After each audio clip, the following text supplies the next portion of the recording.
Ladies and gentlemen, if you live in the New York area and are looking for an outstanding DJ company to make your wedding, or perhaps your daughter's quinceañera, or any type of special event you have in mind, a memorable one, go with the company that provides the best selection of music, on-the-spot photography, and a unique backlighting decor. The master of ceremony are trained professionals that excite and motivate the crowd with articulate energy.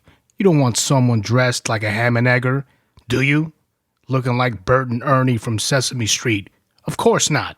The MC and DJs perform in classy attire, providing a level of elegance and professionalism for your special event. Select from different packages to suit your event and budget, whether it's a backyard celebration, company function, or the wedding you've been waiting for. Let DJ Don Q's services play the memories that you will cherish forever. Meet and plan your custom event with the man himself, DJ Don Q. Make your memories happen with the professionals and call 516-857-3064 or go to www.djdonq.com. That's www.djdonq.com. You can hear this podcast and all other chapters on iTunes, Stitcher, Google Play, and YouTube. Please do not forget to like and subscribe. Thank you so much for listening. Chapter 54. You are now listening to the Chapter of the Architect with DJ Architect. What's going on, my people? Once again, this is your homeboy, DJ Architect. I want to welcome you guys to another chapter of The Architect. Today, we have two special guests. We're going to have a good friend of mine back in the days in New York. DJ Raz is going to be co-hosting the chapter of The Architect with me. And we have a special treat. Raz. DJ Raz in the place to be. Are you excited to have Peter Fontaine on chapter 54 today? Yes, sir. Very excited to hear that we have a very well-known freestyle artist with us to talk about a lot of different things, of course, Peter Fontaine. So let's see what we can, talk about and what he's all about. Absolutely. Listen, we have to give a big thanks to DJ Don Q for making this connection happen. He told me I'd say maybe 4 or 5 weeks ago, hey, would you like to, interview me? I was like, absolutely. But I had so many things pending. I didn't want to lock into any specific time or really to say yes, just because I wanted to get a block of time where I knew I was going to be free and available. Because, in all honesty, this guy's a legend. I don't want to be an individual where, number one, bugaboo type, and then committing to something. And then as we're getting closer, I have to reschedule. You don't want to do that with people, that are busy and that are, in my personal opinion, legends. You understand me? Of course. We also want to make sure that, they're available to, take in the full amount of time that we want to, give them the opportunity to, inform us, disclose, and, we don't want to cut anybody short. We want to be able to get as much as available to the audience so that they can get to know these artists and folks that we like to bring onto the show. That's correct. Listen, Peter Fontaine, I remember when I first started DJing, I DJ'd. And you guys were some of the individuals that taught me how to DJ, and freestyle music was one of these stepping stones, my baby steps into learning how to mix and beat match and all that good stuff. And I remember playing many times playing Peter Fontaine's Just Like the Wind and The Way She Looks at Me. Just great memories of those particular songs and that selected genre of music. Yeah, definitely was. I mean, one of my earliest recollections for this song, especially Just Like the Wind, was a buddy of mine from back in the Uniondale days, as people know from our prior recording back in the first, second or third episode of Chapter of the Architect. Yeah. A friend of mine came by one day blasting his song, his Chevelle with the pumping system, and it was just sounding awesome. I loved the beat, the lyrics and everything. I'm like, what do you have there? Like, he had in his little cassette player in the deck in the car, he's blasting it, and he's like, yeah, this is, this song, Just Like the Wind, Peter Fontaine. I'm like, wow, so at that time, as you know, we were also doing our thing with music, DJing.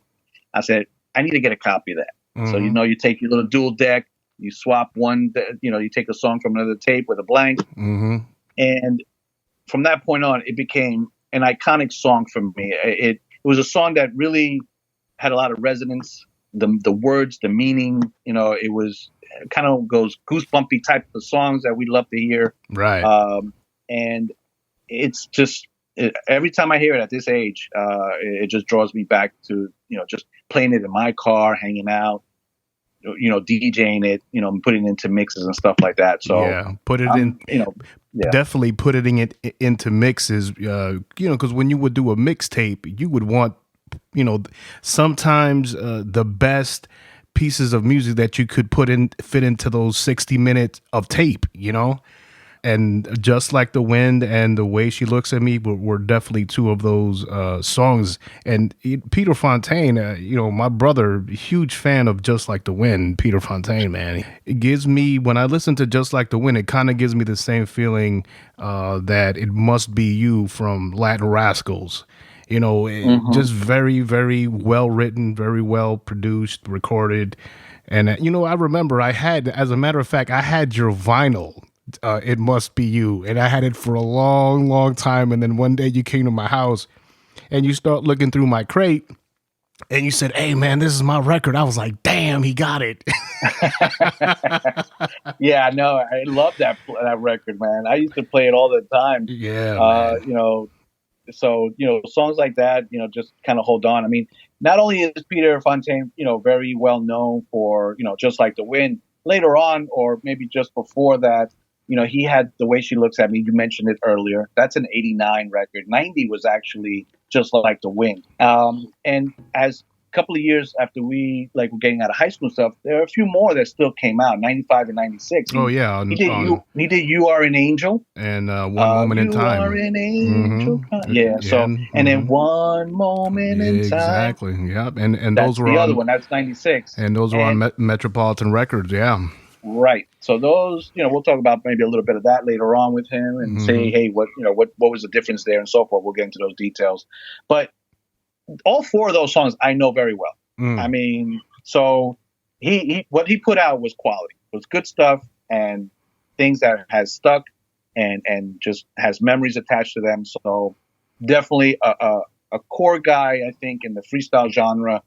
Maybe a person that not everybody was aware of, like your normal, freestylers that we know out there, right? That have held on to the name, but he definitely was someone that I feel that contributed to the genre and did a really good job, and it was awesome to hear. Definitely made a big impact. Well, ladies and gentlemen, let's not wait any further. It is our great pleasure to introduce on the chapter of the Architect. Born in Spanish Harlem, wrote and recorded the freestyle classic hits Just Like the Wind and The Way She Looks at Me, and then recorded two more hits with Metropolitan Records, You're an Angel and One Moment in Time. Ladies and gentlemen, it is our great pleasure to have today on the chapter of the Architect, the Latin freestyle legend and vocalist extraordinaire, Peter Fontaine. Peter, how you doing, brother? I'm great. Wow, I feel like I'm on stage with that introduction. That's appreciated. Much love, hey, man. Much love. I try, brother. I try. Listen, man, first and foremost, thank you for your time. We greatly appreciate it. And we have to give a big, big thanks to my homeboy, DJ Don Q, that was able to make this connection happen. Yes, sir. Big shout out to Don Q, man. I mean, the brother's been always shouting me out. He, showed me some love and connected me with you, man. Here we are. Absolutely. Once again, my guest co-host, DJ Raz. Raz, thank you for your time. I greatly appreciate you as well. Oh, it's a pleasure, brother. You know how it is. We for the love and passion of music and DJing and, of course, freestyle. It's my pleasure to be here and partake in this interview with Peter. Yeah, Peter, we were just talking about, myself and Raz, right before you got on the phone, how your music, your particular songs were some of the songs that we would mix into our tapes, because back in the days, there were Maxell tapes, 60-minute tapes, and you would always get the best songs, and your songs are always in that mix, man. Great quality music and songs, man. Man, I remember those tapes. Some tapes that would pop, and you try to put them back together with some Scotch tape to fix them, Yeah. like it was a reel to reel. Oh yeah, You remember Sure. that? Yeah, man. Yes, you, sir. you had to be a surgeon, especially if it was a good tape, man. You're like, oh, I gotta save this, man. I gotta get this back. I gotta bring some life back to this thing. Oh know? yeah. You don't get a lot of those mixes. Like I bet you that a lot of people from back in the days, yourselves included. I mean, because you're the DJs, would have some like stupendous mixes on those tapes that you cannot find anymore. No, Some things are archives. They're classics. Yes.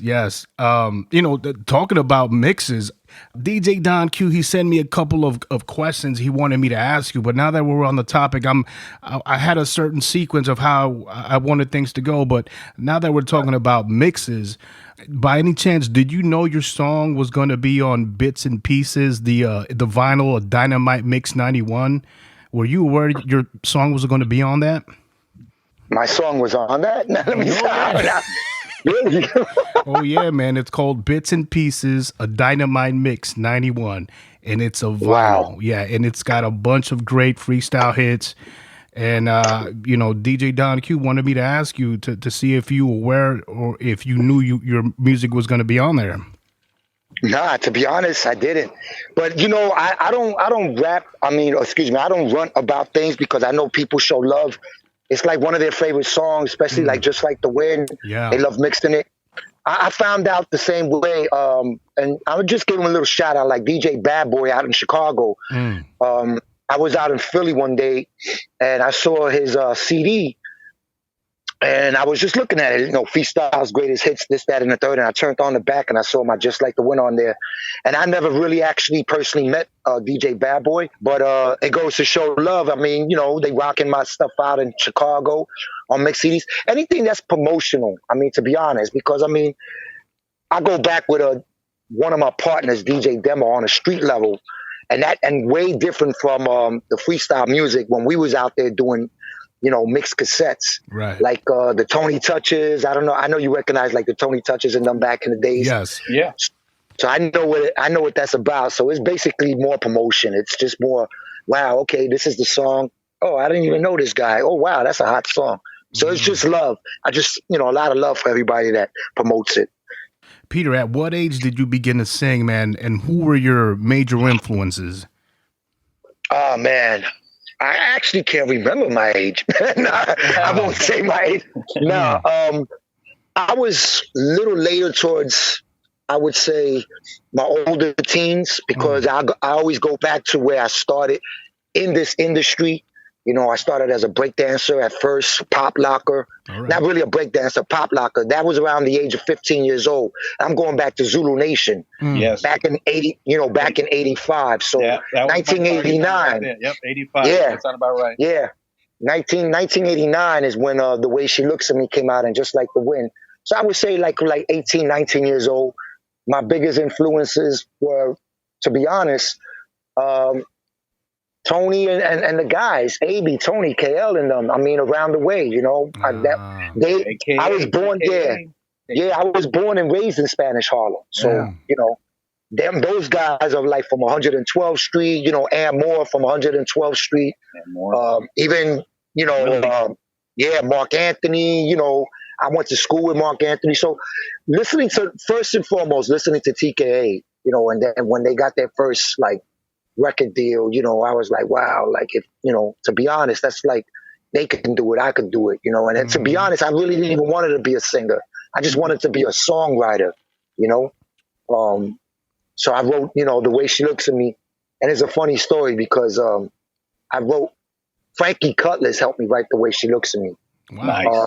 In his crib, yeah. Me and Frankie, this is way before Micmac Records was even thought of. Yeah. Frankie was like, yo, you got some lyrics and I know you can write, Pete. Like, what's up? Let's chop it up. Let's bug out on something. And I wasn't even trying to get, like a total record deal, but it just wound up happening. Mickey Garcia's brother, Tony Garcia, is who I got with the record label. Okay. Yeah, and that's why Frankie was like, yo, his brother, Mickey Garcia is about to open up this label called Micmac Records. You should basically you should holler at him. You should get with him. But I had some peoples that was backing me up, and they were trying to push just talent. They didn't even know what I was going to write. They didn't even know what I was, doing, but they knew that I have writing abilities. And I just wanted to come in as a writer. I heard about Andy Panda. Yes. I may have met him. I knew Mark was writing songs for Wilma, which is Sapphire. So I felt like the writing ability is really where it's at. Behind the scenes where you can make your money. I didn't know nothing about publishing or anything like that. I just knew writing a song, and if somebody sang my song, I'd probably get recognized like that. Now, Peter, because I'm a songwriter as well. I'm a songwriter, producer, DJ, engineer. I mean, I do it all. Okay.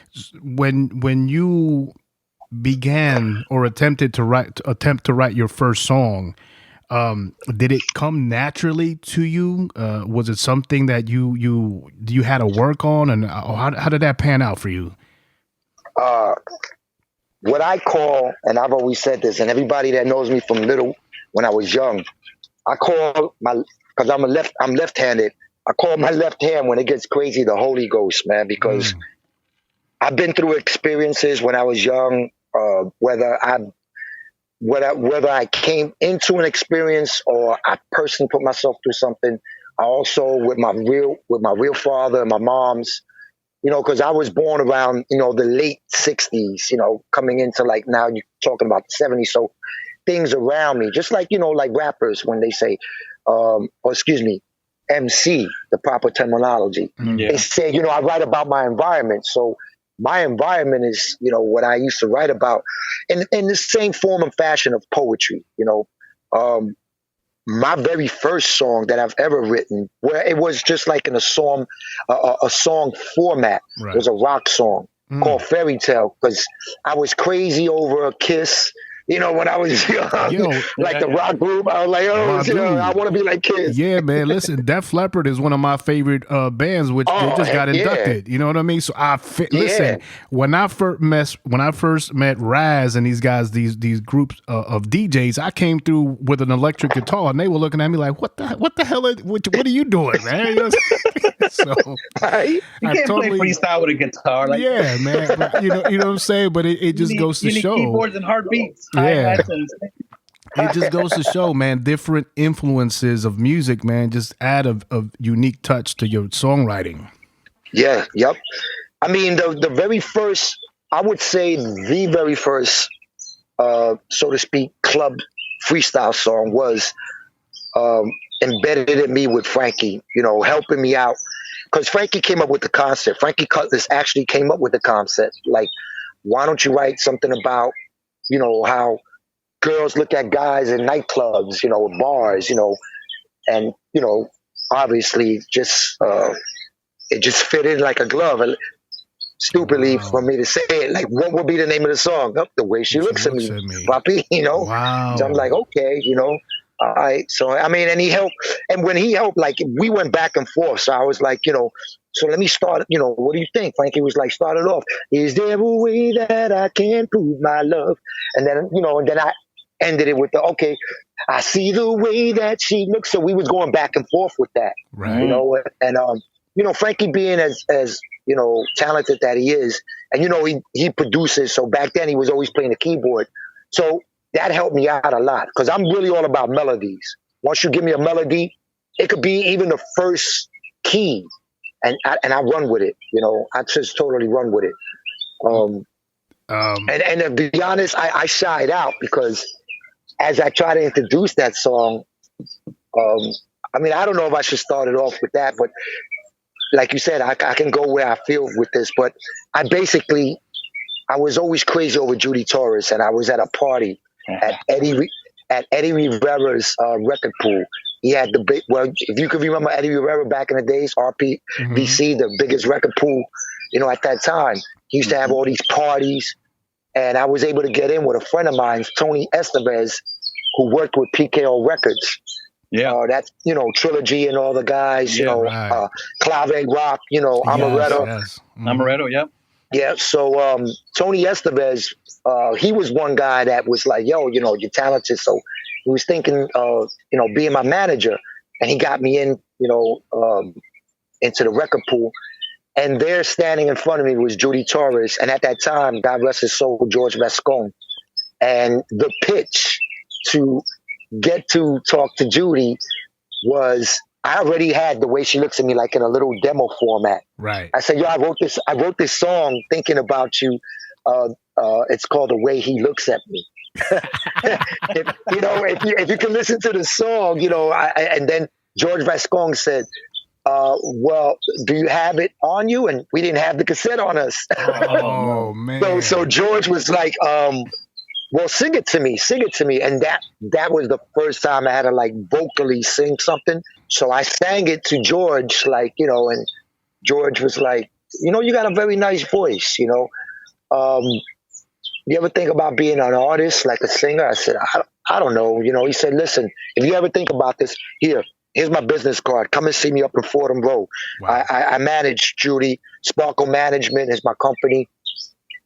And then we went from there. We went to see George Vascon, and George Vascon signed me up. And he had Tony Estevez as my road manager. So whatever percentage that, they take off for artists, they split it. Right. And under George Vascon was Judy Torres, Suave, Johnny O, Cynthia. Oh my goodness. So I came out looking great, because here I have all these, artists. Suave wasn't really like big at that time. I mean, and I'm talking about back in the days. The only really big one for you or anything like that, or you? Yeah, way before all that. Oh, okay. And I'm literally talking about Judy was under George like the biggest one that he had at that time. Johnny was just getting developed. Cynthia, because remember I just said like Micmac Records was just developing, was just starting. Yeah. Right. So in that mist, George sent me down to see Tony Garcia, and then Tony Garcia signed me up, and that the rest was history as far as Peter Fontaine's, my career starting. Man, that's amazing. So you were writing these songs, not even thinking about becoming an artist, and here you go try to pitch this song to Judy Torres, and then they put you on the spot and you sing. But did you even think that you had a decent voice, or did it have to take someone outside of your opinion to let you know, hey man, you have talent? Well, that's what Tony Estevez and the guys around the way, because growing up in that time, like I said, the early 70s, and I grew up in a household half Italian, half Boricua, Spanish, my grandpaps de la Isla, my grandma, from Italy, and so I would hear, the whole mixture of the cultures, the Stevie Wonders, the Hector Lavoes, and I'm not even, with all respect to Hector, God rest his soul, but I'm going back to like El Gallo, you know what I'm saying? Felipe Rodriguez, because that's my grandfather's era. Wow. La Última Copa, stuff like that. And I would listen to all that stuff. And then my moms and my pops listening to Stevie Wonder, all the Motown stuff. And so I would Peter, sing to those melodies. You must have been eating good, man. Puerto Rican food and Italian food. Man. Oh, yeah. That's some good chow, man. Yeah. Best of both worlds. You got your chuleta and spaghetti meatballs. Oh, yeah, man. Oh, yeah, all the time. Listen, it was a beautiful, I miss those times, I really do. It was something that I grew up around that I totally, and I'm going back like to the New York gang eras, That's that time that I grew up. Yeah, you had that one time in the Bronx where things had really taken a bad turn.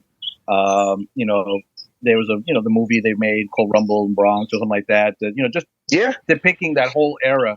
And because of that, we have to also, music played such a key role in bringing forth what we have today, with African Bambata and so forth. Played into a lot of what the genre is today with freestyle. Yes. And to add to that, Raz, right? Yeah, you got it. To add to that, it's funny you say that, because this was the thing when I was growing up, and I have to say this, and I don't know if I want to say this out of content to disrespect any nationalities or genders, so to speak, but I'm gonna just keep it real. When me growing up, a lot of the like people that didn't really. Well, let me take this back. Me growing up, it was okay for like the music and the mixture of music. A couple of years down the line, I moved out to Jersey, and I met a lot of people in the hood.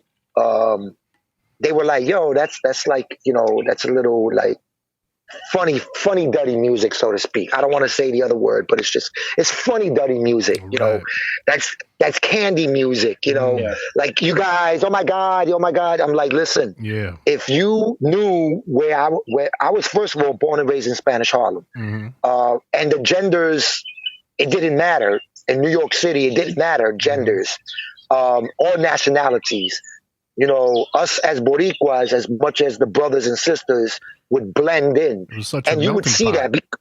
Yeah. I mean, even if you could remember back in the days, you would see like somebody, for example, Judy Torres, Peter Fontaine, Stevie B, and Chubb Rock. Right. You know, Judy Torres, Peter Fontaine, and Rob Bass. And so now they're mixing, you know, the old school hip hop with, you know, the freestyle, where you know, the club music. Yeah. And even like triads, you know, so that whole mixture, you get that mixed crowd, you know, and a lot of times they didn't realize, like, just like back in the days, the gang cultures, there was a lot of fights in clubs, man. I mean, we had to go through ups and downs, you know, even, example, and this was an experience I would not forget. I did a show with Judy Torres. It was somewhere in Brooklyn, because, you know, Judy Torres, on Jackie Jack Records, and then now don't quote me, I sometimes get a little confused. She was on Profile, or she was on a label that had a lot more like hip hop and R&B. Right. Okay. So a lot of them was trying to promote putting her in that category, like Niobe, you know. Yeah. Okay. So when George Vascon, Judy would perform a lot of places, I would open up for her a lot, and I remember opening up for her in this one place in Brooklyn, and it had Clark Kent, the DJ, the famous Clark Kent. I remember. Yeah, I remember. And you know, me not being, now I always had these problems because the record label I was with, the independent label I was with, Tony Garcia, wasn't really recognized, you know, like a big major label. So a lot of times they couldn't even announce. I don't know. I guess it was the politics of the business. They couldn't announce the label I was on, or the producer that produced me. And, you know, I was a new jack to the scene. So I remember Clark Kent announcing me, saying, yeah, we got this new cat coming up, Peter Fontaine, singing something like, I don't know, the way she looks at me. And I'm from the hood originally, like I said, born and raised. Yeah. So I had my peoples was there with me, demo. And I was like, yo, Mo, we can't go out like this. Look at this crowd. Yeah, absolutely. Yeah, this first of all, this is a hard crowd, and I need to do something else. So I said, yo, just put another, put like a Peter Piper, beat on. He was like, what? Yo, and George was looking at me and, yo, what are you talking about? You got to do your show tape. Like, the way she looks at me, I'm like, no. This crowd, put on Peter Piper, a Peter Piper, ding, ding, ding, the breaking bells, yeah, right? Man, they're going to throw potatoes at you, man. Word. Yeah. So they threw on Breaking Bells, the Peter Piper version of the Run DMC Breaking Bells, Yep. And I went out there and I started to sing The Way She Looks at Me over the beat. Oh, smart. So man. now we got that Breaking Bells, ding, ding, ping, ping, ping, ding, ding, ding. Is there a way that I can prove my love? That's dope. And I just went off. You was doing mashups before mashups was the thing. Yeah, let me listen. Yeah. Yo, I'm an old school, like I said, pop locker. So I know what turns on the crowd. I know what the crowd sometimes like they want. You know what I'm saying? You got to be able to read the crowd. Yeah. Right. And as a dancer, I know what'll make me dance. Now, if it was more populated Latino, like, yeah, definitely. I would do The Way She Looks at Me regular because they recognize my song. But this crowd didn't even recognize that. Now, Judy will just please the crowd with her voice alone. Because Judy got to me like one of the most marvelous voices in freestyle. But and Clark Kent afterwards looked at me and was like, "Yo, my man, I didn't even know you come like that." I'm like, "Yo, I adjusted to the crowd." Yeah, man. No, that's what the DJ has to do as a performer. You read your crowd, and I guess you took that opportunity to put forth an appearance, in a show that people were going to expect, and not just have something like you said. Oh, who is this guy? What is he singing? Yeah, So DJs do that all the time when they're reading the clubs, and you're like, okay, cats are not dancing to my shit. What are we going to do next? All right, let's switch it up. And you know what, Peter? Because of where you were from, Spanish Harlem, really, that's not fall from your element, man. That is just, you know what I mean? Nah. That's parallel to who you are. So in reality, you just knew to change lanes real quick, and it still was dope. And you still sang the lyrics, So that's fresh. I like that, man. Yeah, what adding to what Raz said, like I said, I got down with Zulu Nation back in the early days. I was introduced to Zulu by one of my peoples who actually became like a close, I call him like my brother, I was down with Chapter 3, God rest his soul, Michael Correll, Lucky Strike. So, Bambaataa was considered to me like my godfather, I used to go to Bronx River and Pop, and I used to go by a popper name back in the days, Body Mechanic. Body Mechanic, okay. Yeah, so that's where I was recognized as, on a street level. Way before this whole, the club scene with what we called back then, before it was called freestyle Latin hip hop to us, to me personally, but then I wound up changing my name, of course, to Peter Fontaine. So that's a story in itself. Right. So at the time that you were recording, you started doing your recordings and so forth, you went in with Tony Garcia. Now, I remember when I used to put down my vinyls, we always had this little misconception of who Tony Garcia was, because we really didn't know him as, as someone that was, putting forth the production of music and so forth. But on a lot of the labels, it was Tony Garcia featuring Peter Fontaine. So we're like, well, is it Peter Fontaine or is it Tony Garcia? So when did Tony come through and establish High Power Records? Like, where did that come from as far as labeling was concerned, if Tony was still trying to kind of get things going in the music business in that route? I know, and I mean, I'm a little kind of foggy a lot with Tony's history. I know when I very first met Tony and he put me on his label, me and him we became real close. Tony down from LES, down in that area, Alphabet City, Broome Street, exactly. He very streetwise, he knows the streets, So me and Tony clicked. I think that was the most important thing to me. Like, we clicked. Right. I think, when and knowing now what I didn't know, well, I did know back then, but just, getting involved with the production, like somebody producing me, it's chemistry. It's chemistry in the studios.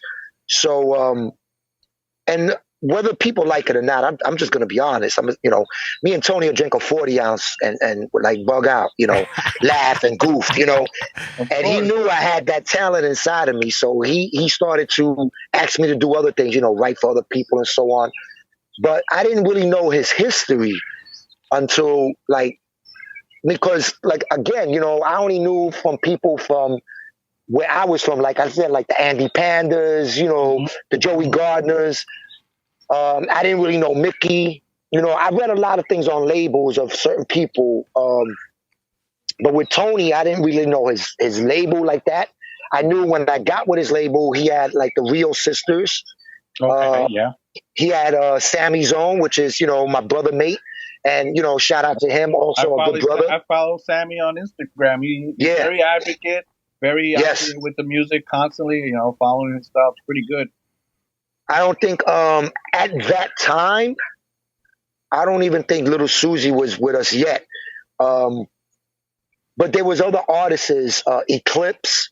He had Alvin LaBasse that I recognized. So, I mean, and I know it sounds crazy. I'm a little foggy, but I was just a little young buck behind the ears that it was like, wow, I got a record deal, Right. And I'm making something out of nothing, and now I'm getting involved in this.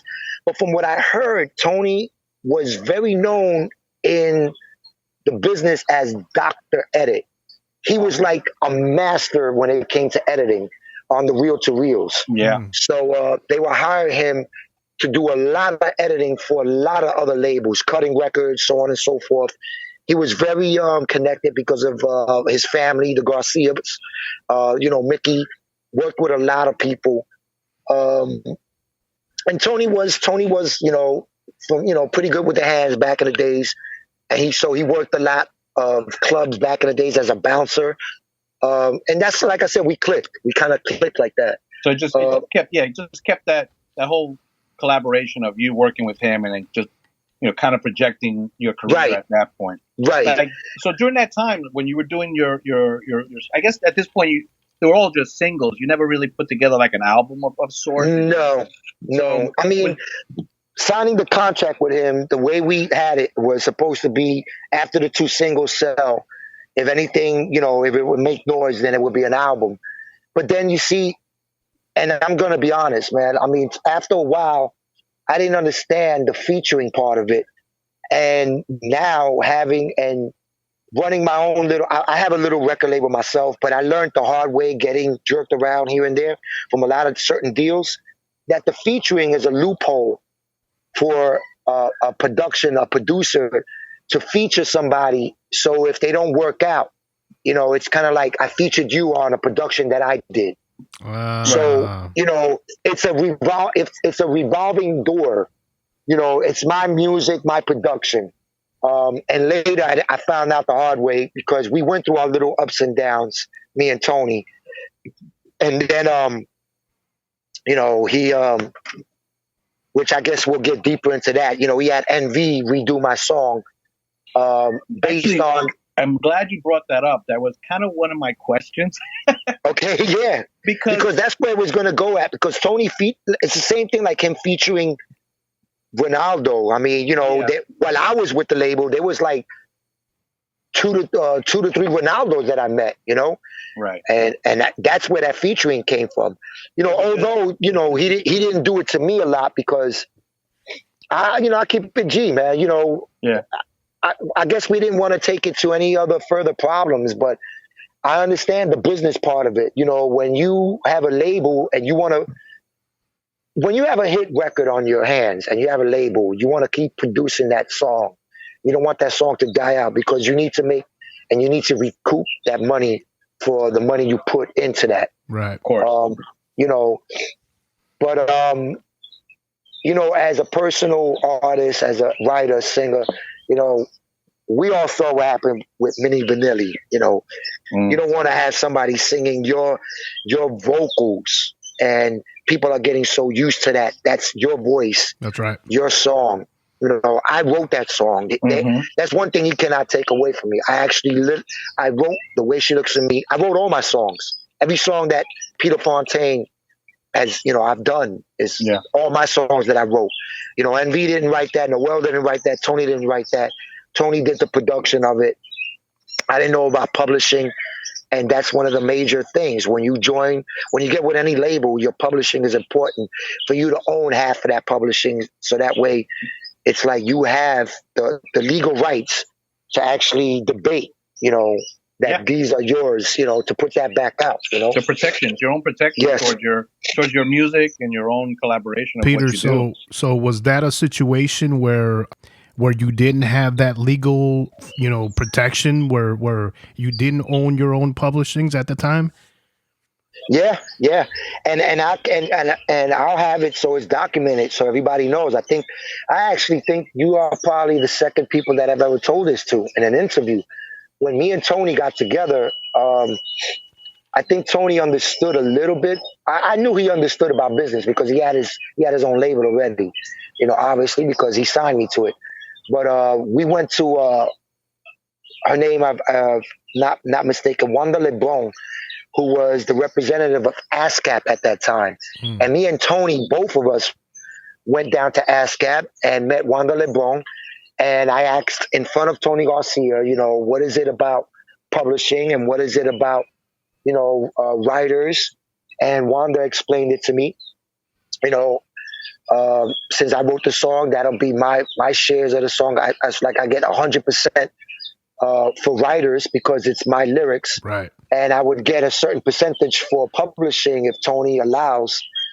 So I get a certain percentage, but I don't own the publishing. Okay. And that was, Tony, something that he spoke to her about that he wasn't really too understanding about. Yeah. And then then she kind of schooled him on it, and then he turned around, and then we got something straight.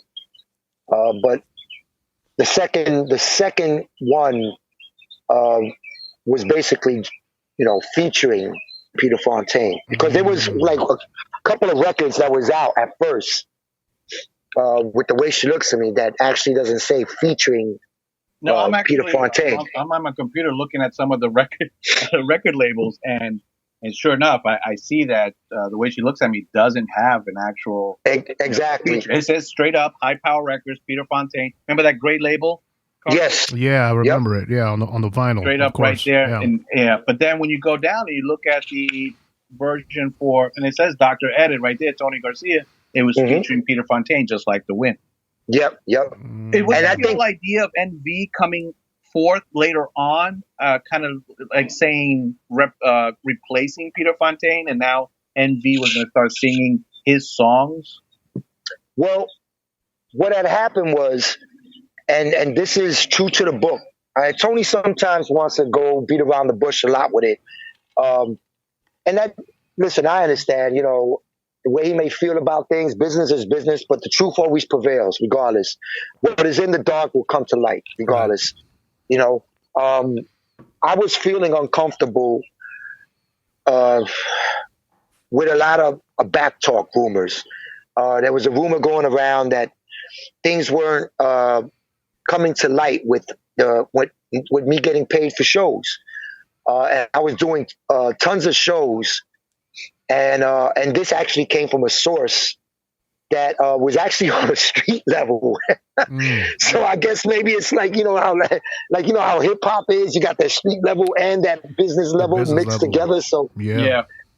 So one of my boys, God rest his soul, Sweepy, and I'll mention his name. His nickname is Sweepy. From my block, knew a couple of Tony's guys from his block on a street level, and he was saying, "Yo, Pete, like, you gotta like really pay attention to your paperwork, man, because I heard, man, people are talking, man. You got paid for some shows, but you didn't get nothing in your pocket yet." I said, well, they said I got to do a lot of promotional stuff. He said, look, man, I'm not a businessman in that kind of field, but I'm just letting you know, just be aware of that, Pete, really be aware of that, man. Bring that to an attention. And so when I brought it to the attention, of course I wasn't brushed to the side. I brought it to George Vascon's attention. George Vascon said plain to me, he said, listen, if you're not happy with me, if you feel like anything's being done behind your back, I don't know what to tell you. You're not just, an artist under me, but we become so close. You're a real good friend of mine, and I won't hold you to something if you're not happy. I need you to be, in the right frame of mind as an artist to go out there and do what your God-given gift is. Right. And if anything, not a problem if I'll release you from your contract. But I don't know about Tony releasing you from the contract, so I'll have a talk with him. So George Vascon gave Tony Garcia a call. Tony gave me a call. And this all was in the same day. It wasn't like a week afterwards. And Tony calls me up and he says to me, so I guess you're not happy. You're thinking something's behind your back and what's going on. He said, and he actually said this to me. He said, there's a saying, like when the captain is going down with his ship, he'll see who's going to go down with the captain. I said, listen, I'm jumping board. I'm sorry. I don't feel happy. I'm not happy. He said, well, I'm going to give you an ultimatum. I'm going to be honest. Your song went #1 somewhere.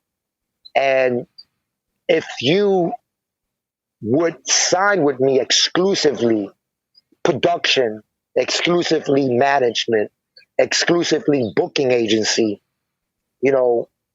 for the duration of 5 years, you'll be making money now. Now you're going to be making money. And I said, what? I said, hold up. Yeah. So now you're coming to me with this. Right. So off the back, I was feeling kind of funny to begin with. And again, I guess maybe my street little savvy got inside of me. And I felt kind of like, damn, you know, you're holding something back from me. Now you're giving me this, like, you know what? I'd rather take a chance. You know, I'm very talented. And if anything, I know I wrote those songs. So regardless, even if I knew if somebody else sang the song and it went number one, I'm going to get some royalty checks. Right. So I took the chance and I said, well, Tony, I'm sorry. I'm not going to do that. If now you're coming up to me with that, I just don't want to be bothered with it. He said, no problem. Next thing I know, a couple of months later, and this Envy wasn't even thought of yet. I moved out of New York. I found out some of my mixes and my song was played out in Philly. I started getting checks from Mexico. I started getting a check from Germany. Wow. Got a very small check from Japan one time. And Gino Caparelli out in Philly, Q102, met me. He said he played my mix. And then that's how I knew, you know, because if your song is being played on radio, that's where you get the royalty checks from. And this is because they have to way pay before for internet. Yeah, they got to give you credit for your music. So just to kind of fast forward or just kind of bring things more into light, your last two singles that we're more well known for, You're an Angel and One Moment in Time, they're on the Metropolitan. So are you saying that after Tony's stuff kind of falling apart, is that why you decided, or is that how Metropolitan came into play? Yeah, Metropolitan came into play, and this was the two rumors. And I got to keep it G with you guys. I'm giving you guys like the most exclusive stuff, man. Appreciate it. Right here on the Listen, you know, the two rumors was when I moved, after I didn't work with Tony anymore, I moved out of New York City, and all of a sudden it was the biggest one. Well, it wasn't even a rumor. I don't know if that was true or not. I got blackballed from the industry. I got locked up in jail. Really three rumors, and I got locked up in jail, or I was on drugs, like I was on crack. I was like strung out in the streets. Huh. I don't know about the blackball, but I know I had problems with getting shows in New York City again. So I didn't even bother with it. I actually got frustrated a little bit with my hometown, and I moved out with an artist that I'm gonna plug him in, Jose Rodriguez. He's with a group called Pure Pleasure. Oh, yeah. And I met him in New York City. I actually met Jose with Anthony Boricua, who is a real friend of mine, a good friend of mine. And also with at that same night, I met LX Freestyle out from the Bay Area, out from around in your area, man. You know, I met those guys up in Queens, and we was chopping it up, me and Jose from Pure Pleasure. I said I was going through some personal problems with a female in New York, and I just wanted to get out of there, you know. So he brought me up with him to Camden, New Jersey. And I had no idea about Camden. Camden is like, that's a whole other world, you know. So close, but yet so far. With New Jersey and New York. But it was rough lands, but I got a lot of love for Camden. A lot of love from Camden. It's right over the bridge from Philadelphia. My sister lived out there. I thought I was going to move out there with her, but I wound up staying in Camden. Long story short, got married, got divorced.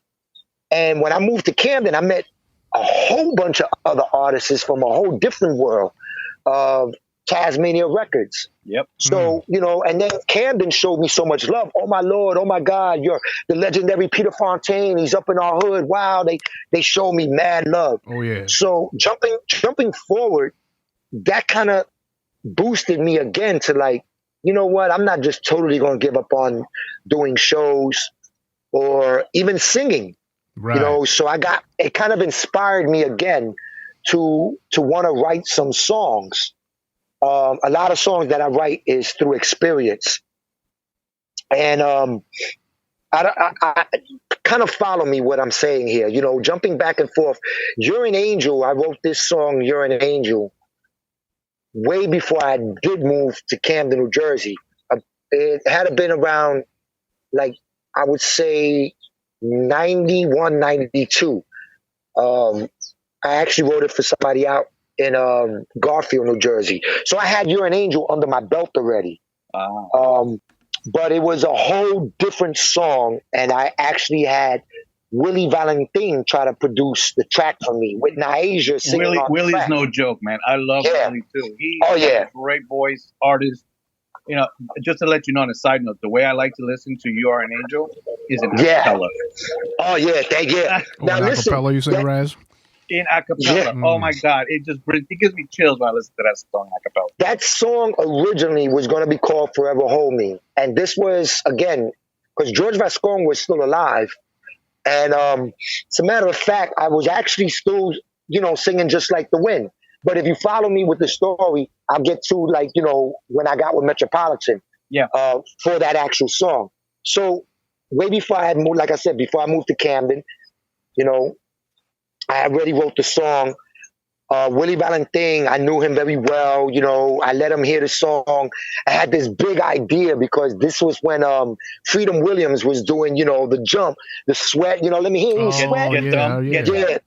So I had this whole idea of taking this song and having the beginning of it sound like a mariachi.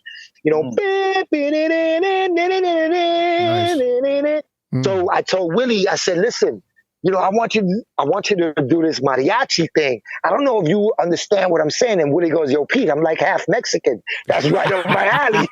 Of course. So I go, okay. So I give him these ideas, and then I start singing the song. And the actual chorus wasn't Angel. You are an angel falling. The chorus went, this is meant to be your love and ecstasy. The love we share tonight will last forever. Hold me. No, no, no, no, no, no, no, no. That was the actual chorus. Nice. And we never really shopped it around. I never brought it to Tony Garcia. That was going to be like, yeah, this is one in my pocket. Now, Asia had the first, opening up, sexy sound, like the female. So now jumping to Camden, when I moved to Camden, and again, now this is like 93, I moved to Camden. And all these artists around me from Tasmania gave me this inspiration again. I'm like, you know what? Let me see, maybe I can revise this song, So I kept traveling back and forth from Camden to New York because I always kept visiting people. I bumped into my people's Michael K. Gomez, MKG, Mike Keith Gomez, yes. Yep. Your shit. Now, this is after the Michael K. Gomez was like, yo, Pete, I ain't seen you in a minute, this, that, and the third. I would like to do something with you. Now, this was a little round after the fact of I had did One Moment in Time with Wilson Yepes, because going back and forth, me and Wilson did something together, which was One Moment in Time. Then me and Michael K. Gomez, based on the One Moment in Time, Michael was like, hey, I'll produce a track with you, Pete. You my boy. And I let him hear You're an Angel. And he goes, I like the song, but I think, like, what is that, the bridge part? I said, nah, dude, that's the chorus. He goes, no, the part of the bridge where you're going, you are an angel falling. Can you hear me? I'm calling your name. Put that as the chorus. And I go, yeah, all right. And so he switched it around. I sung it, and You're an Angel became. Now Wilson Yepes was already on Metropolitan. When I had bumped heads with Wilson Yepes, this was way before You're an Angel. We did One Moment in Time. He was just like off and on working with Metropolitan, working with whoever. He was working with Amy Torres and Kiss Avantgarde Production. And One Moment in Time was just, that was a fresh new song. Somebody gave me inspiration from Camden, New Jersey. I wrote the song, and the song became. That's awesome. That's why I got down with Metropolitan. Although I wasn't exclusive with Metropolitan. I just wanted the freestyle community to recognize that Peter Fontaine is still alive. It is. That's There it really what it is. was. Yeah. No, I mean, Peter. I remember. Sorry, Carl, just real quick. He, Peter Fontaine was one of those performers that I would have loved to have seen growing up. Absolutely. We saw Thank you, man. PKA and George and everybody else and India and everybody in clubs and so forth. But you were like the hot commodity that was hard to ever see perform. Yeah. And I guess, unfortunately, from just the background that you described, I would have loved to have known more of you in that sense. I knew your music, I loved it, and it was just like, well, I guess it's just the way I'll always remember Peter. It's going to be through my mixes, through my vinyls, and just whatever memories it created. But hopefully, it was like a mystery, man. something that can be turned around, altogether. Yeah. Right.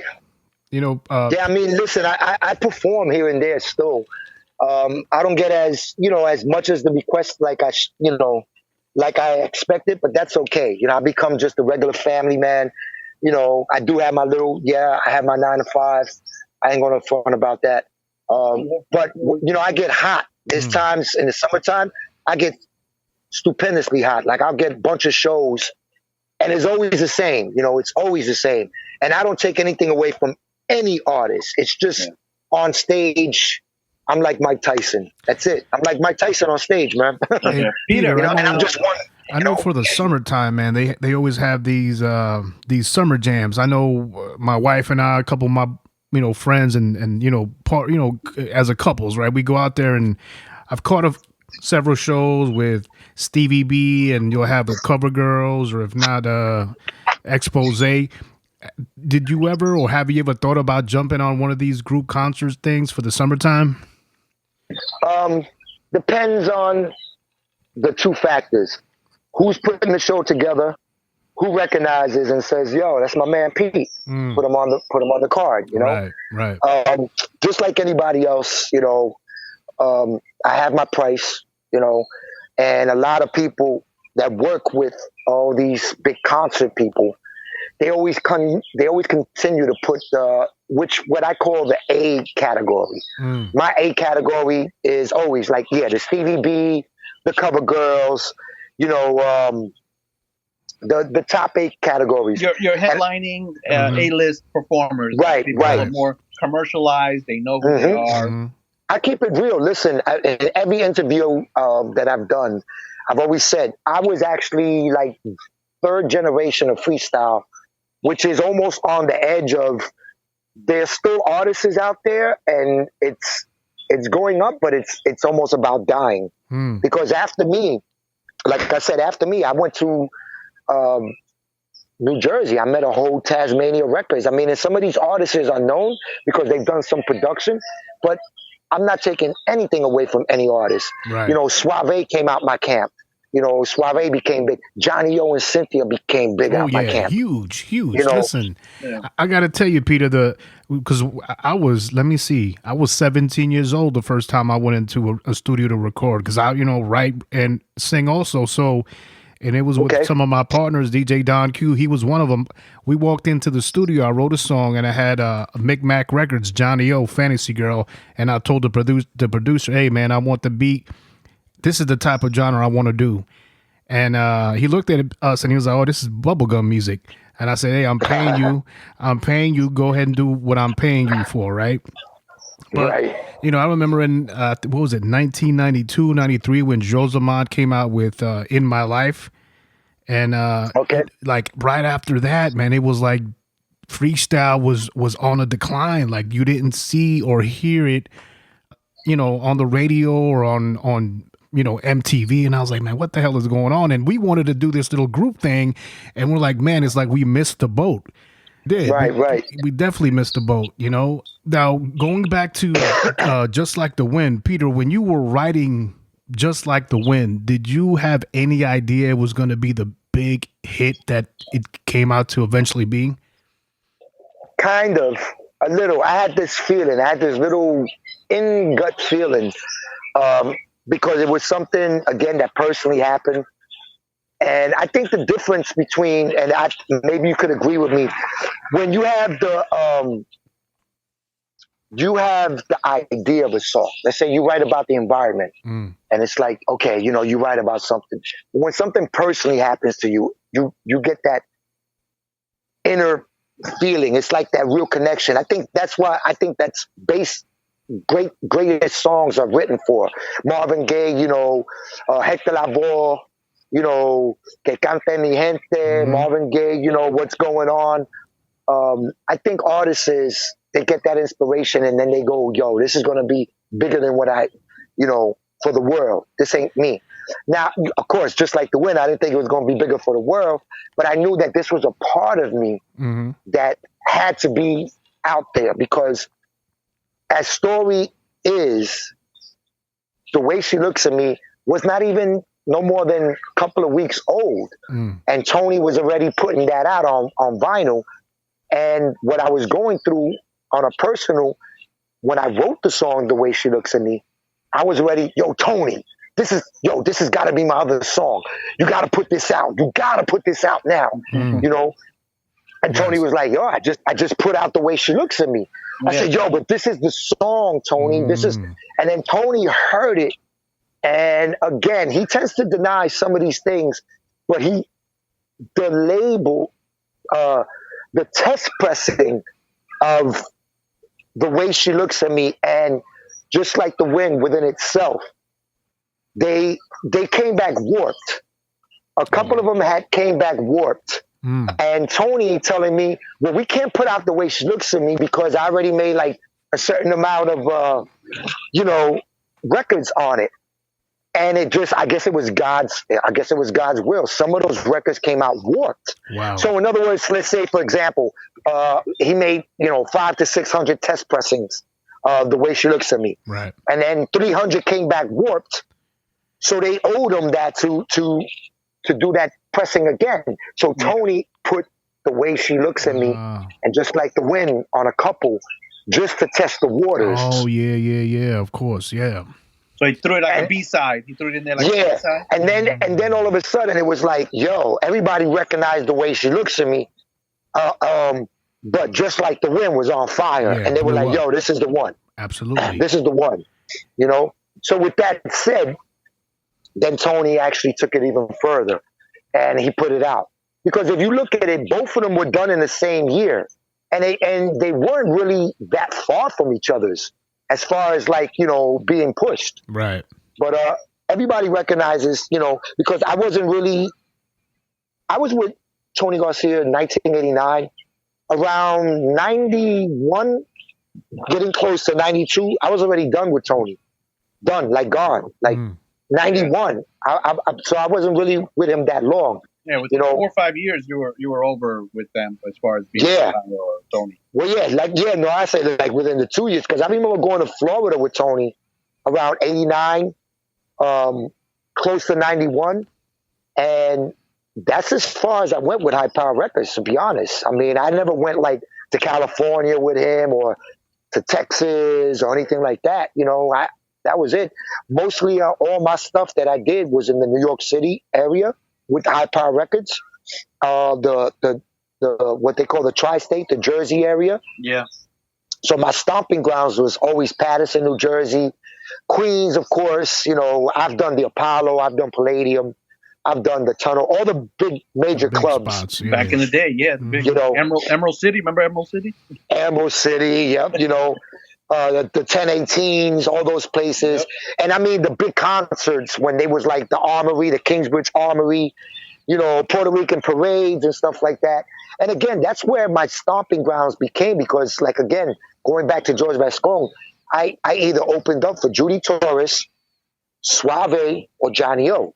And George was very diligent with that because as per contract for a new artist like me, George would kind of like play hardball. It's like, well, I'm giving you Judy at whatever price or goodness or whatever it may be, and you got to put Peter to open up for Judy.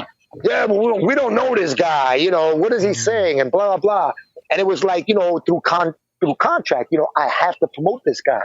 And then I felt the politics very hard because for certain reasons, certain DJs were not feeling the song back then. Some were, some weren't. Some were playing hardball because Tony didn't give them excess amount of records. you know, certain DJs, they always wanted two so they can spin one back to back. Right. Or, you know, they didn't get their records through the record pool. It's like, yo, I can't even get in contact with Tony. Hey, You know, so I started finding out the hard way. So probably it was a situation where because of it was an independent label, he probably didn't have the resources that other companies had. At the end, it caused a lack of business, perhaps, in everyone's pocket. Correct? Yeah, I would think so. And a lack of exposure for Peter too. I think it just really did not allow the potential of putting him in the forelight of what freestyle was, to give him that ability. I agree, and all that came from lack of resources. Yeah, well, if we had flipped all that today, dude, I would consider you being up there with all them guys. Even the way Fever Records is handling stuff with Sal Abatiello now, and just promoting these guys and putting them out there. They're busy.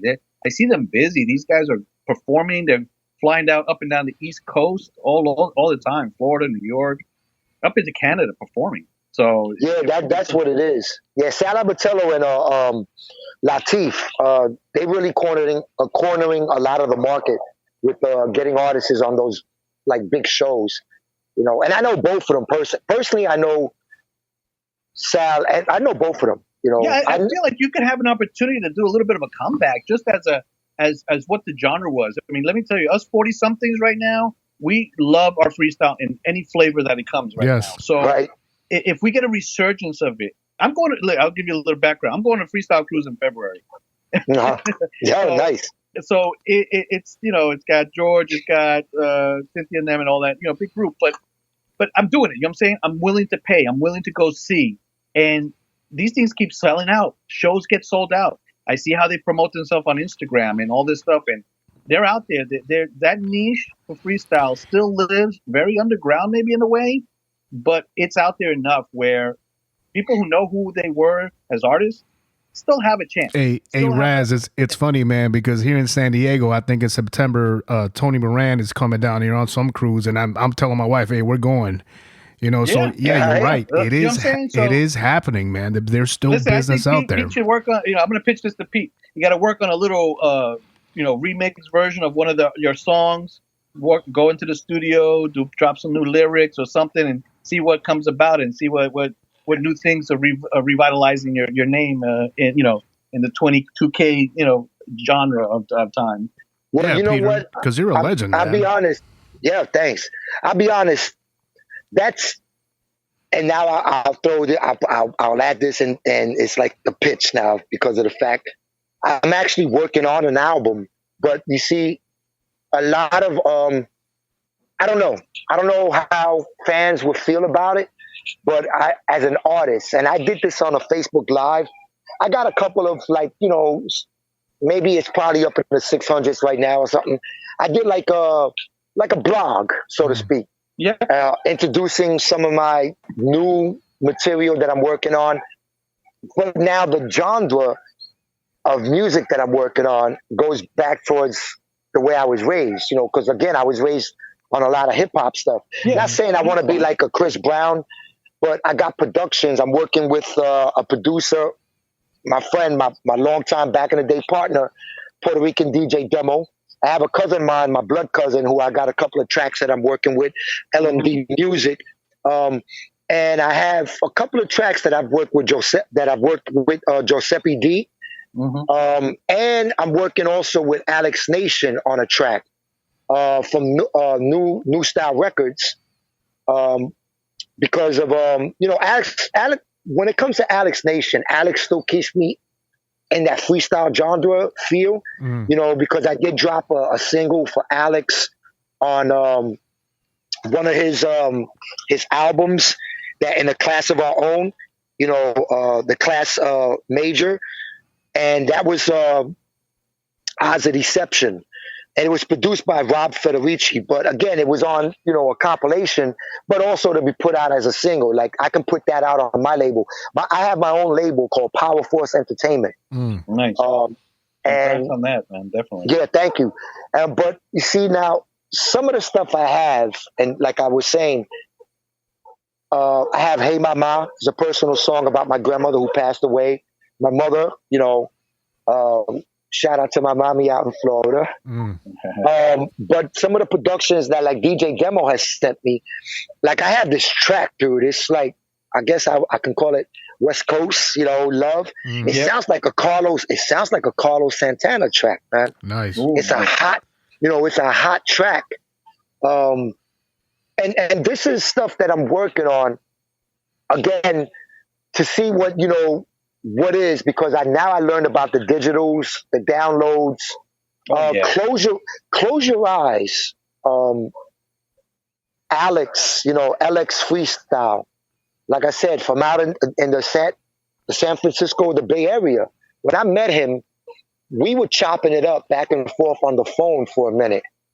And this was my testing grounds when it became me to the digital era and me putting together my very first own little Power Force Entertainment. Mm-hmm. So Alex and me were talking, and he's letting me hear his album and what he's doing. I also met, Rock E. Ramos, Spanish Fly. Mm-hmm. So I'm listening to from people out in that area with the style and the sound. And I'm like, wow, it's a different feel, a different sound. So, but who showed me love, Alex Freestyle showed me love. And he sent me this track that I actually sat on this track for a year. And then I met the love of my life, Dolores Scarpati, Dee, my wife. And then it hit me. Bow, you got me going crazy. The way your body sways, when you close your eyes. So Close Your Eyes came about. The track that Alex Freestyle sent me, I took that and I wrote Close Your Eyes to it. Bow, put that out on digital. cdbabies.com.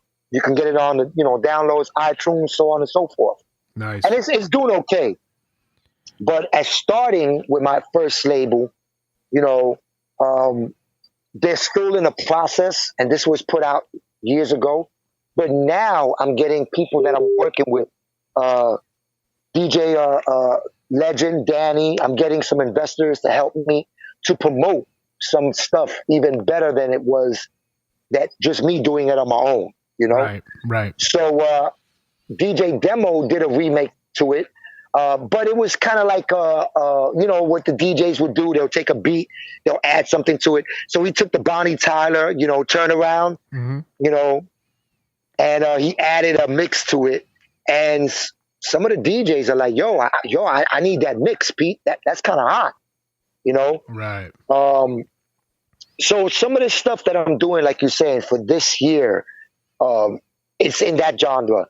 The freestyle stuff that I'm doing with Alex Freestyle, we're working on an old song that I had called Keep It Real, because there's still a lot of old stuff that I always thought, if ever I did make it with the Tony back then, this would be for my album. And a lot of the fan base that followed me for years, they're still waiting for an album of freestyle. And so I don't want to play something and say, yeah, this is going to be great, a freestyle album. But now the album I'm putting together will probably have like 5 or 6 freestyle tracks or 4 tracks. Some art. It's kind of like hip hop R&B-ish. Right. A little feel of Latin, like, with that Carlos Santana feel. And then they go, oh man, what the heck are you doing, Pete? Do you know what direction you're trying to go? So when I did my Facebook Live, I said, listen, I'm an artist. I write and I sing what I feel. Mm-hmm. And I want you guys, when I did the Facebook Live, I said, I want you guys to give me your honest opinion on it. I'm going to play the track. I'm going to introduce the track to you guys. I'm going to play like probably a snippet, a couple of less than a minute. I want you to say nay or yay. Be honest with me. Tell me, yo, Pete, Papa, on the real, that sucked. Yeah. Or listen, Pete, I don't like that, So whether or not for it to be on the album, you're saying?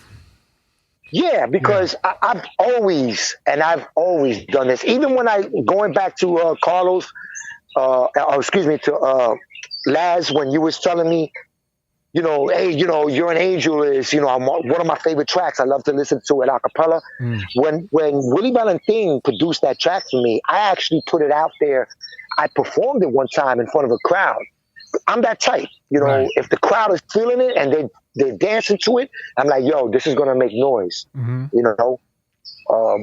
Another story, not to get off the topic of my album, but for example, when Tony Garcia needed a second single for Ronaldo, I actually wrote Another Night, and that was my writing ability, and my kind of like being a guinea pig stomping ground to see, like, okay, let me see if I got it, you know, because I know I may have it, or I may feel I may have it, but let me see now. Ronaldo is actually singing my song, and I'm talking about the original Ronaldo, Right. you know, Ray.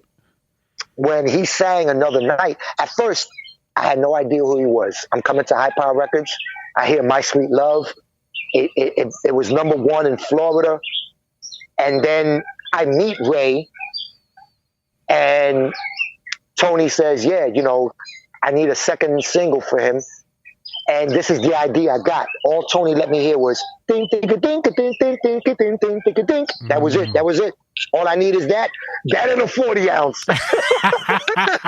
Yo, A 40 ounce of all that. hey, listen, you and I work very similar, man. Back in the days, Raz used to have a studio back in his basement. He'd pick me up. I'm like, yo, we got to stop by the store. I got to get 2 40s. And we go downstairs and I start producing. He'd be the engineer. I just drink the 40s and keep playing the piano, man. That's crazy. That's it. Peter, so I listened to it, and then I said, I think I got an idea. And Tony goes, okay. And then, like I said earlier, when in the beginning of this interview, the Holy Ghost, man, the Holy Ghost got in my left hand. Within less than a minute, I'm like, you know, I sit all alone at night by myself, wondering who's holding you tight all alone these years. You keep telling. There you go, Tony. He's like, you don't want to look at it again? I go, no. Let me hear the thing. The chorus. That's the chorus, right? You keep telling that we could never. Right, there you go. Let him hear it. wow. He goes, you want to lay down some vocals on that? Yeah. So we did like a rough little demo so he can hear the song, the melody, how it goes. And Ray said, Joe, I love it. Tony was like, all right, we're going into the studios next weekend. You know, you want to come down so you can hear him do it and everything? I said, yeah, no problem. Then Edie asked for a song because she heard I wrote a song for him. And I wrote a song that I kind of tailored this song to Taylor Dane. You know, Come Back to Me. You know what I'm saying? But the way I had it towards Taylor Dane was, you know, my heart was pure, my mind was sure. All I needed was your ever-loving touch. Right. But Edie kind of sang it a little bit laid back.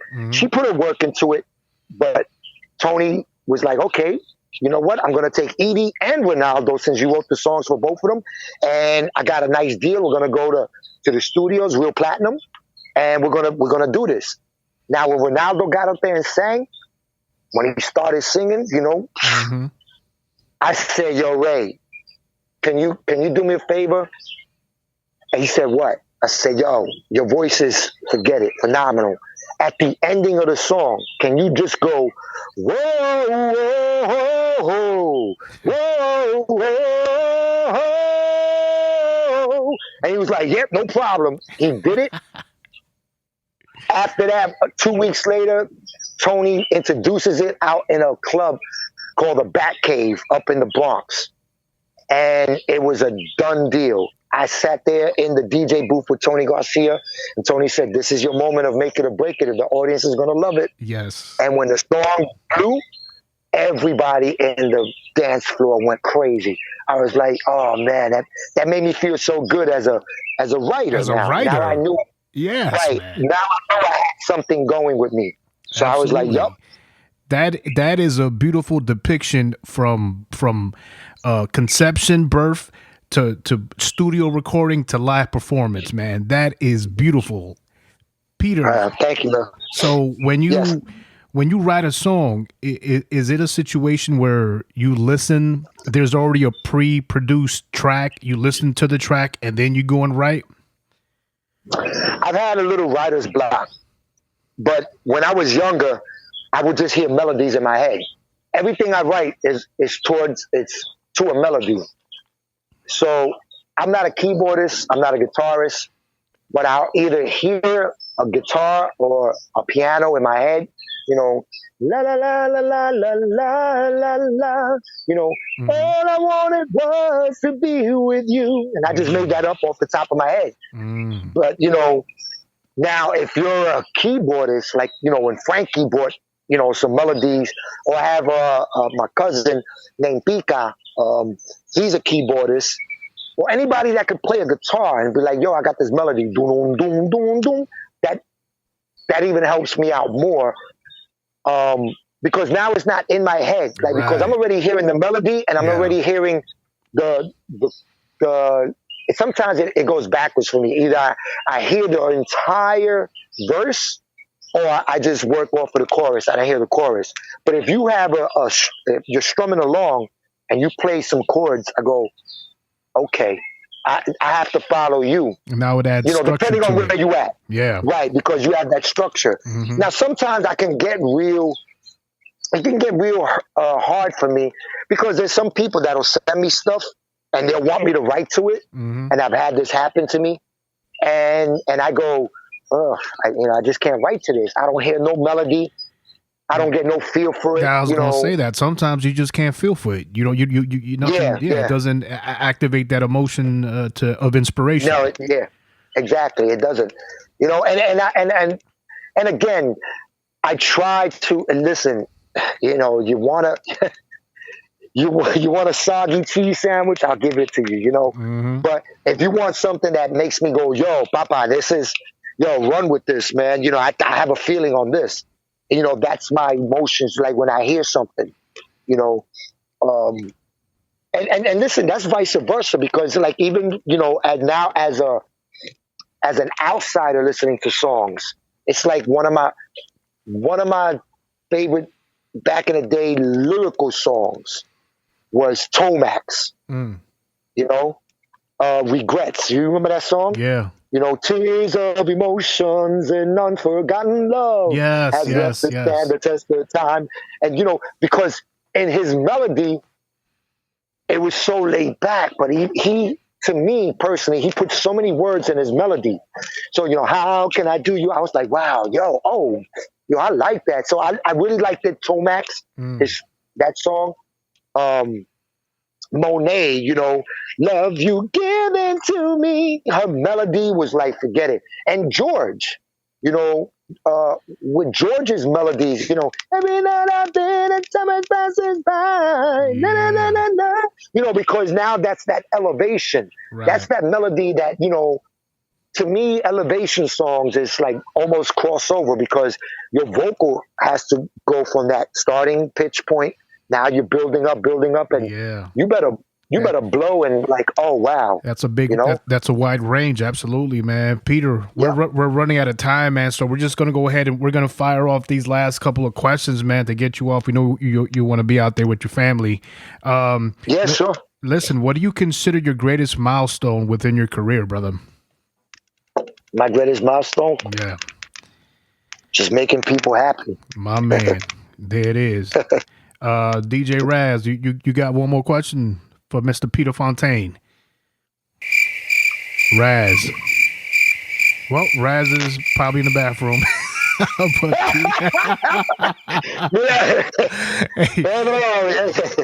Hey, how do you feel about, I guess, DJ Don Q? I guess he's putting together a freestyle concert in Long Island. How do you feel about that, man? Are you excited about that whole situation?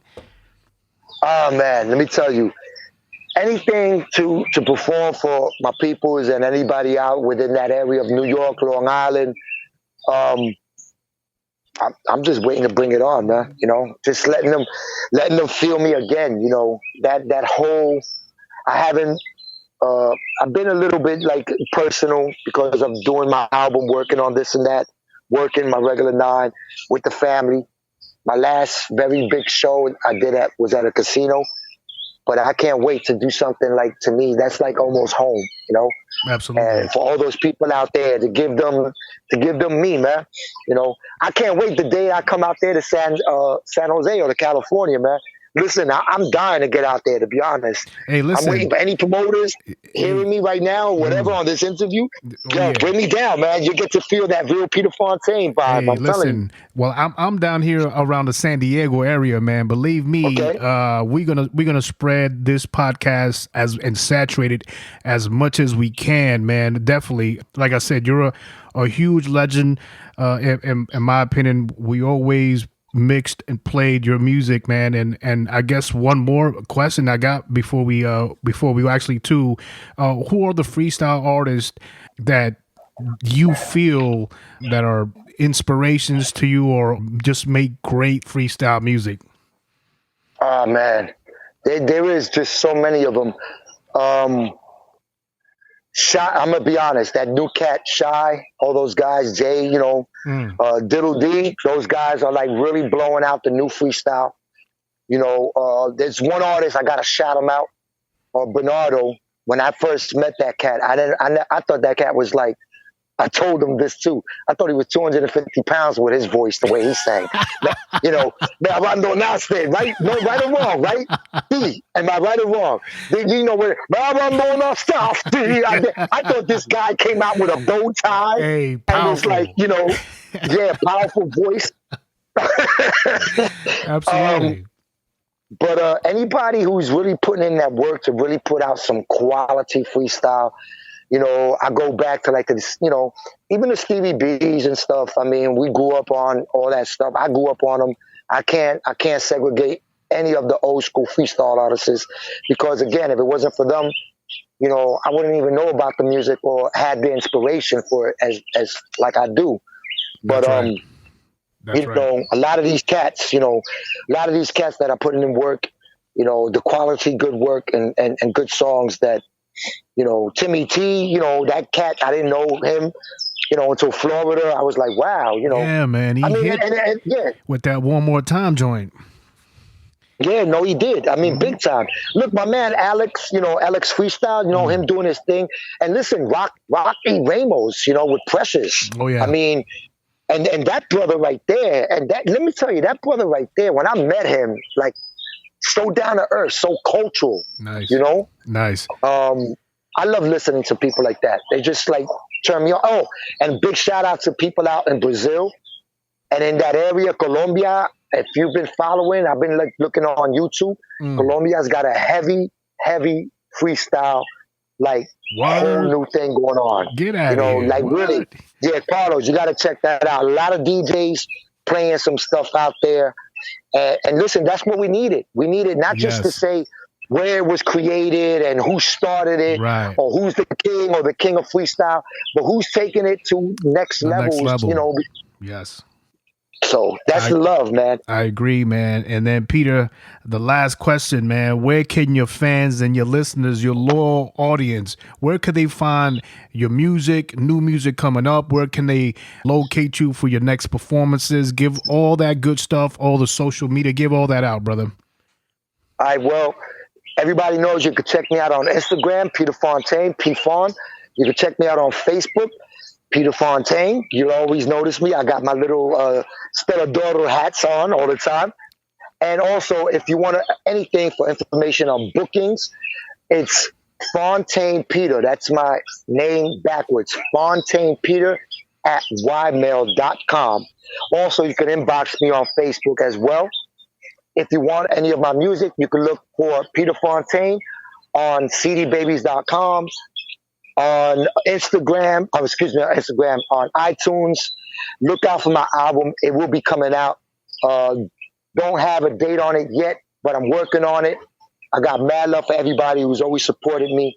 Got a lot of love for you, Carlos, for this interview. No problem. The DJ Diaz, who parties in El Baño. Yeah, DJ Raz, where'd you go, man? What happened to you? What happened to Laz? But, and I just want to also, I always do this all the time. I want to give a shout out to my wife, D. I love you, baby. And my son, Juju. To the whole Puro Familia. That's the Peter Fontaine Puro Familia production team for Power Force Entertainment, DJ Legend, DJ Demo, Puerto Rican, my man Hipton out in Trenton, New Jersey. Eric, Pika, Zap, You know, Faded Tears, my brother who's working on something, Alex Nation. I mean, just, you know, keep an eye on us because we're going to be coming out hard and very strong for this year. There it is. Peter, listen, man, whenever you are ready to drop the new album, I'd love to have you back so we could talk about the new album. Listen, I want to thank you so much for your time. You're a patient individual. You're a cool cat. Believe me, man, you're probably one of the first, you know what I mean, legendary freestyle artist I've had a conversation with, very down to earth. Thank you so much for being so level-headed and kind, man. Thank you. Yeah, thank you, man. God bless each and everybody, man. God bless you, man. All right, brother? I appreciate you. Thank you, man. And big shout out to DJ Raz, wherever you at, brother.